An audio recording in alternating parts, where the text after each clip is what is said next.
52-year-old petty trader Grace Abuabao has the daunting task of backing all three of her children whenever they need to move around. A few years ago, her first child, 20-year-old Jonathan, could only crawl, but now has totally been confined to a small chair within their small living space in Dome, a suburb of Accra. Unfortunately for Grace, she might have to brace herself for more heavy lifting, as her two other children, Desmond and Charity, can also barely walk at the age of 16 and 9 respectively. GHOne News' Nadima Umar tells the story of the three siblings who have all been diagnosed with a type 4 rare disease. It has been more than a year since I visited the Adubaos in Dome, a suburb of the country's capital. Grace has just come back from selling sachet water in the market. As she leads me into their small, poorly ventilated room where she lives with her three children, I find their oldest, Jonathan, watching television. Some few years ago, 20-year-old Jonathan could at least crawl to grab water, but now he's totally confined to this chair. Aside from being bound by the same parents, when looked at closely, the three share more physical similarities. All three have skeletal abnormalities, knock knees, abnormalities in the chest, ribs, and short stature. Despite being 20, 16, and 9 years old respectively, they are all of the same height. This is due to their diagnosis of mucopolysacchridosis type 4. Grace tells me her children's condition is deteriorating.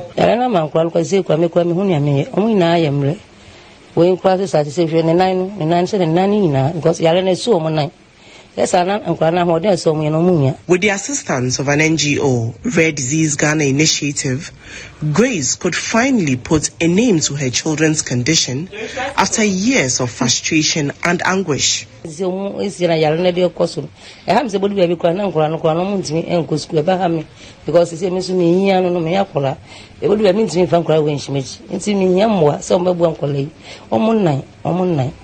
rare diseases are so rare, affecting 5% of the world's population. Health professionals in Ghana do not have adequate access to information, education, and resources about rare diseases. For now, all three children require enzyme replacement therapy, which costs between 124,000 euros and 250,000 euros per patient. But the family cannot afford this amount, and any delay could spell doom. Families like the Adubaos need urgent national conversations to raise awareness and generate change for the over 300 million people worldwide with rare diseases, their families and caregivers to have access to equitable diagnosis, treatment, social care and opportunities. Desmond and Charity, who enjoy going to school, fear they might soon be confined to the four corners of their room if they do not get help. When I am going to school every day, my mother carried me.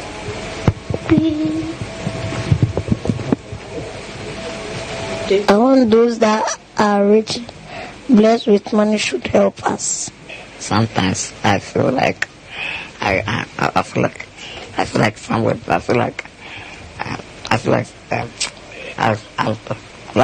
Sometimes I feel lonely. The news team follows 16-year-old Desmond to school. Bound by camaraderie, his two young friends have taken up the daunting task of taking Desmond to and from school as his aging mother carries Charity to school daily. Despite being academically brilliant, as described by his teachers and colleagues, he cannot engage in physical activities his peers engage in with ease. Academically, as I've said, he is very good in all spheres, all the subjects. He is very good when it comes to academics, but then the condition makes him quite immobile, and then sometimes he also has to take some of the students their time because they will have to go and bring him to school. When they go and he's not ready, they will have to wait for him.